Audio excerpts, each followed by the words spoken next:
सभी को मेरा जय हिंद जय भारत। आज हम लोग 10th का चौथा पार्ट लाए हैं। जैसा कि आप पिछले 3 पार्ट पढ़ चुके हैं और हम लोग लास्ट पार्ट में देखे थे प्रेजेंट परफेक्ट का अफर्मेटिव और नेगेटिव। आज हम लोग वहीं से स्टार्ट करेंगे।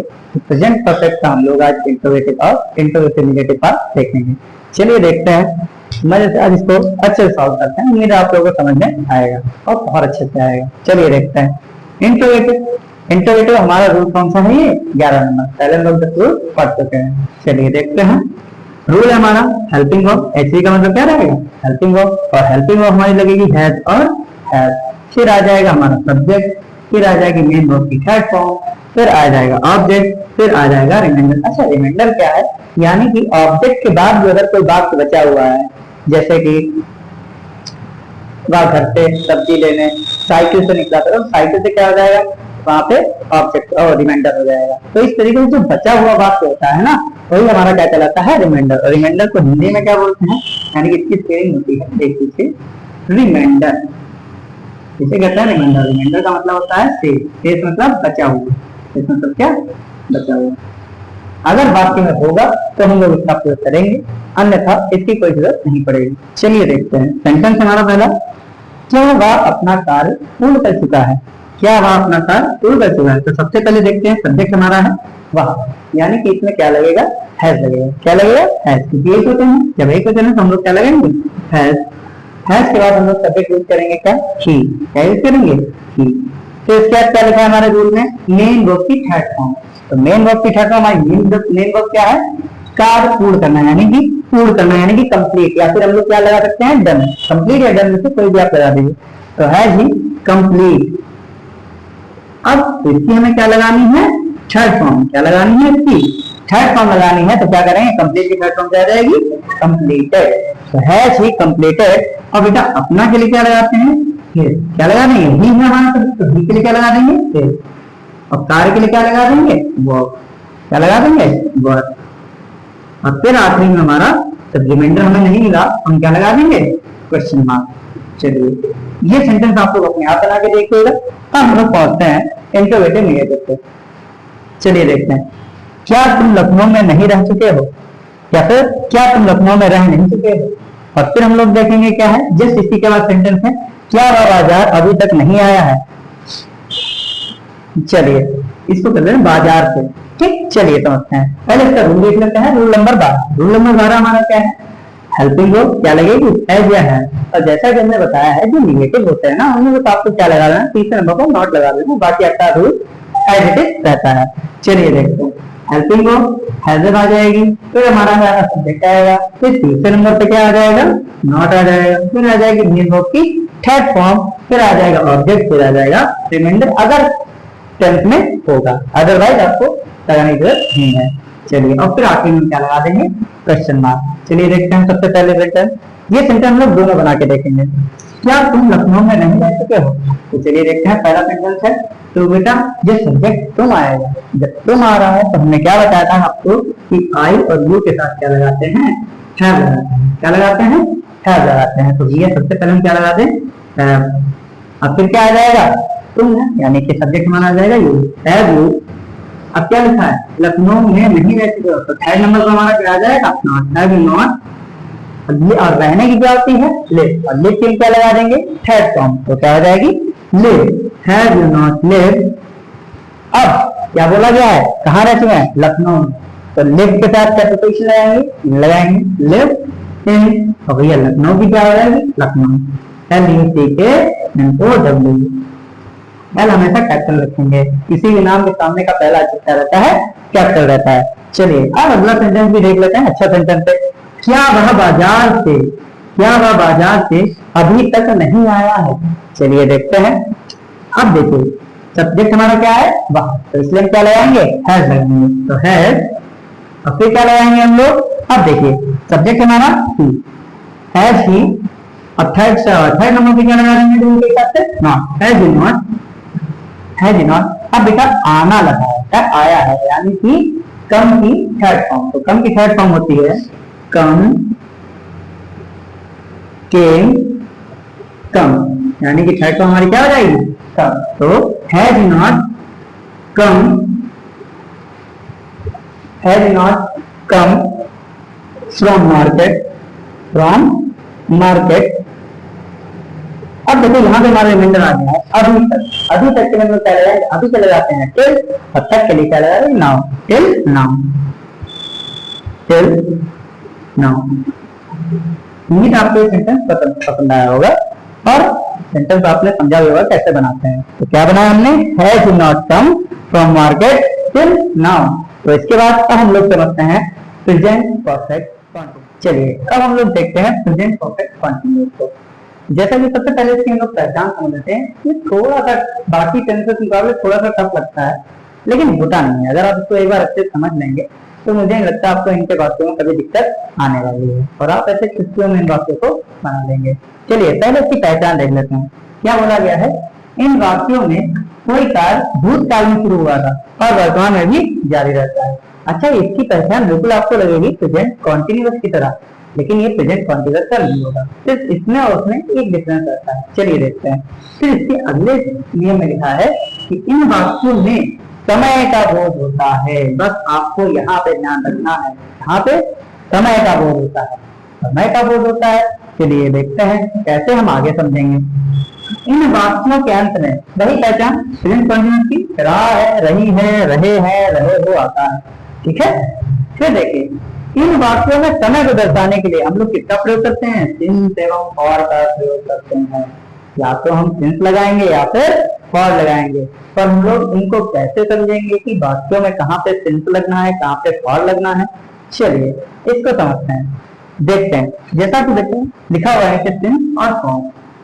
लिखा हुआ है कि सिंस जो है यह निश्चित समय के लिए प्रयोग किया जाता है, यानी कि अगर वाक्य में हमको समय निश्चित दिया गया है तो हम लोग किसका प्रयोग करेंगे, सिंस का प्रयोग करेंगे। किसका प्रयोग करेंगे, सिंस का प्रयोग करेंगे।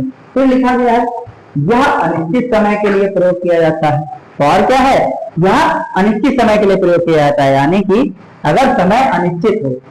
कैसे अनिश्चित, चलिए अभी आगे समझेंगे। जैसे कि सबसे पहले लोग देखते हैं सिंस में। सिंस में समय जैसे निश्चित क्या होता है, जैसे कोई समय देगा 2 बजे या 3 बजे या 1 बजे, तो हम लोग क्या समझेंगे कि या तो दोपहर का बजेगा या तो रात का बजेगा। अगर 12 बजा है तो या तो दोपहर का बजेगा या तो रात का बजेगा। अगर 11 बजा है तो सुबह का बजा होगा या तो रात का बजा होगा, यानी कि ये समय निश्चित रहता है। कैसा रहता है, निश्चित रहता है कि वो दिन भर में 2 ही बार बजेगा, इसके अलावा नहीं हो सकता, इसीलिए वो आ जाता है निश्चित समय की कैटेगरी में। चलिए आगे देखते हैं। ये समय तो आप समझ गए होंगे। फिर लिखा है दोपहर, तो इसी तरीके से हमारे पहर होते हैं 4 होते हैं, जैसे कि सुबह, दोपहर, शाम और रात। तो ये दिन भर में सबका एक फिक्स समय रहता है कि इस टाइम से इस टाइम दोपहर रहती है, इस टाइम से इस टाइम सुबह रहती है, इस टाइम से इस टाइम शाम रहती है और इस टाइम से इस टाइम रात रहती है। तो हम लोगों को याद रखना है कि ये पहर एक निश्चित समय के लिए होते हैं, और जहां पे बात आ जाए निश्चित समय की तो वहां पर हम लोग क्या यूज करेंगे, सिंस यूज करेंगे। फिर इसी तरीके से आगे देखते हैं। जैसे दिन आ जाए, तो दिन हमारे हफ्ते में होते हैं 7। अगर सप्ताह में 7 दिन होते हैं और वो 7 दिन एक ही बार आते हैं हर एक सप्ताह में, चाहे सोमवार हो, चाहे मंगलवार हो, चाहे बुधवार हो, चाहे बृहस्पतिवार हो, ऐसे करके हमारे 7 दिन सप्ताह में एक ही बार आते हैं। और जब सप्ताह में एक ही बार आ रहे हैं तो यानी कि वो निश्चित समय है, और निश्चित समय है तो उनके साथ में हम लोग क्या यूज करेंगे, सिंस यूज करेंगे। फिर इसी तरह हम लोग देखते हैं महीना, तारीख या साल। जैसे आप समझ सकते हो महीना, जैसे कि बोल दिया है कि जनवरी के महीने में, तो भैया 12 महीने होते हैं, साल भर में हर एक महीना एक ही बार आता है। कितनी बार आता है, एक ही बार आता है। तो उसके बाद हम लोग क्या करेंगे, चलिए जैसे कि महीना निश्चित रहता है, ठीक इसी तरीके से तारीख भी निश्चित रहती है।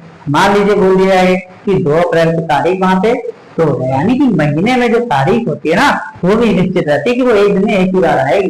कैसे आएगी, एक बार आएगी, एक महीने में एक ही बार वो तारीख आ रही है। आप समझ में आई, जब एक महीने में एक ही बार आ रही है तो वो समय निश्चित हुआ।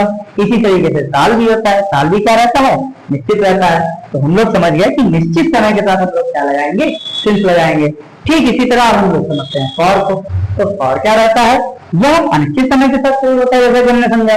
तो इसी तरह देखते हैं, तो पहले देखते हैं समय के साथ। अगर तो आपको समय दे दिया जाए जैसे 1 घंटा 2 घंटे, अब हमको नहीं पता कौन से 2 घंटे, दोपहर के 2 घंटे, शाम को 2 घंटे, या कौन से 2 घंटे की बात कर रहा है ना। तो जब समय हमको समझ में नहीं आया कि वो किस समय की बात कर रहा है, तो हम लोग ये समझ जाते हैं कि यह कैसा समय है, अनिश्चित समय है। इसी तरीके से हम लोग देखते हैं, जैसे बोला गया है कल से, अब कल तो बीता हुआ कल, यानी कि कल तो कोई भी दिन हो सकता है, तो हमको नहीं पता। इसी तरीके से क्या लिखा है, 2 दिनों से, 3 दिनों से, अब कौन से 2 दिनों से, सोमवार के 2 दिनों से, मंगलवार के 2 दिनों से, हमको नहीं पता। जब हमको समय निश्चित ना समझ में आए तो हम लोग क्या लगाएंगे, और लगाएंगे। इसी तरीके से हम महीने में समझ सकते हैं, जैसे 2 महीने से, 3 महीने से, 4 महीने से, तो ठीक इसी तरीके से तारीख में भी समझ सकते हैं। जैसे महीने की 15 तारीख को, अब कौन सी महीने की 15 तारीख को हमें नहीं पता, उसमें महीना तो नहीं दिया गया है ना, तो महीना भी देना चाहिए। ठीक, अब लिखा गया है तारीख, चार, इस तरीके से जितने भी होते हैं तो आप समझ सकते हैं कि इनमें क्या लगता है, अनिश्चित समय में क्या लगता है, फॉर लगता है। क्या लगता है, फॉर लगता है। चलिए अब हम लोग इसके कुछ आगे एग्जाम्पल देखते हैं, इनके रूल्स पढ़ते हैं। चलिए देखते हैं, चलिए समझते हैं प्रेजेंट परफेक्ट कॉन्टिन्यूअस। जैसा कि अब हम लोग पहले जो रूल समझने वाले हैं तो उनको बड़ा ही ध्यान से समझिएगा।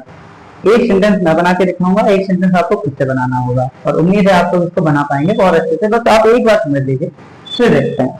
चलिए पहले इसका रूल समझते हैं।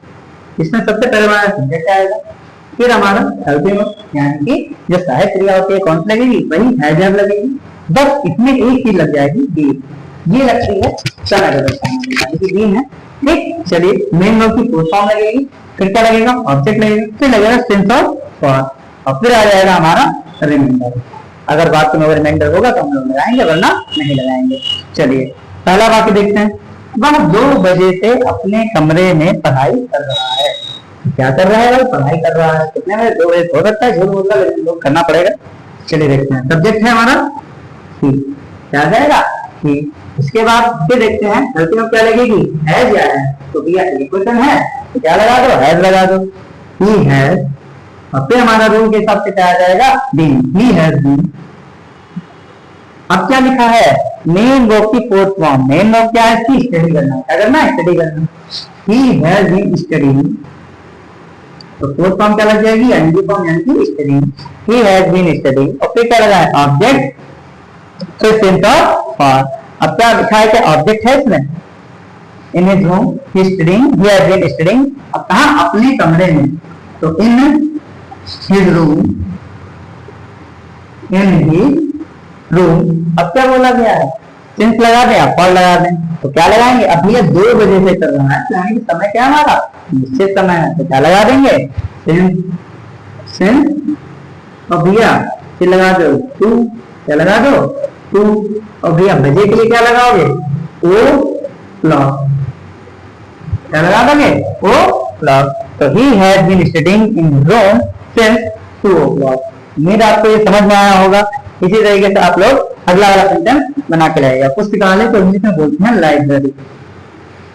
आप लोग कमेंट में बता सकते हैं ये सेंटेंस बना के। चलिए आगे देखते हैं। वह 2 दिनों से, अब पहले हम लोग इसका रूल समझ लेते हैं। इसका रूल बस क्या लग जाता है कि क्या हो जाता है, नॉट लग जाता है। क्या लग जाता है, नॉट। क्या लग जाएगा, नॉट। चलिए देखते हैं रूल नंबर 14 हमारा सब्जेक्ट, फिर हो गई हैजर आ जाएगी, फिर हम क्या लगा देंगे, तीसरे नंबर पर नॉट लगा देंगे, फिर आ जाएगा हमारा डी, फिर आ जाएगी मेन वर्ब की फोर्थ फॉर्म, फिर आ जाएगा ऑब्जेक्ट, फिर आ जाएगा सिंस या फॉर, फिर आ जाएगा रिमाइंडर। अगर बात नहीं हुआ तो चलिए समझते हैं। वह 2 दिनों से लखनऊ से घर नहीं आ रहा है। कितने दिन से नहीं आ रहा है, 2 दिनों से, कुछ तो गड़बड़ है। चलो देखते हैं क्या गड़बड़ है भाई। सब्जेक्ट है क्या हमारा, अब लिखा हुआ है वह 2 दिनों से लखनऊ से घर नहीं आ रहा है, तो हमारी भैया हेल्प में क्या लग जाएगी, पहले तो हैज, शी हैज।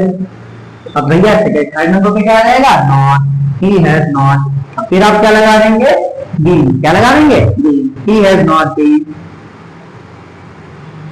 अब क्या बोला गया है, नहीं आ रहा है, तो हमारी क्रिया मिले क्या, आना, तो कम भी क्या हो जाएगी, fourth form, coming. He has not been coming home. कहां नहीं आ रहा है, घर। अब कहां से नहीं आ रहा है भैया, लखनऊ से। कहां से नहीं आ रहा है, लखनऊ, फ्रॉम लखनऊ, फ्रॉम लखनऊ। अब भैया कितने दिनों से, 2 दिनों से, तो भैया यहाँ पे हम क्या लगा देंगे, फॉर, क्योंकि समय कैसा है, अनिश्चित है, हमें नहीं पता। भैया क्या लगा देंगे, फॉर 2 डेज। उम्मीद है आपको सेंटेंस समझ में आया होगा। इसका अगला सेंटेंस आप लोग खुद से बनाने का ट्राई करिएगा। इसका नेक्स्ट पार्ट जल्द ही अपलोड होगा। उम्मीद आपको समझ आया होगा। इसके लिए आप लोग लाइक करें, सब्सक्राइब करें। सभी को जय हिंद, जय भारत।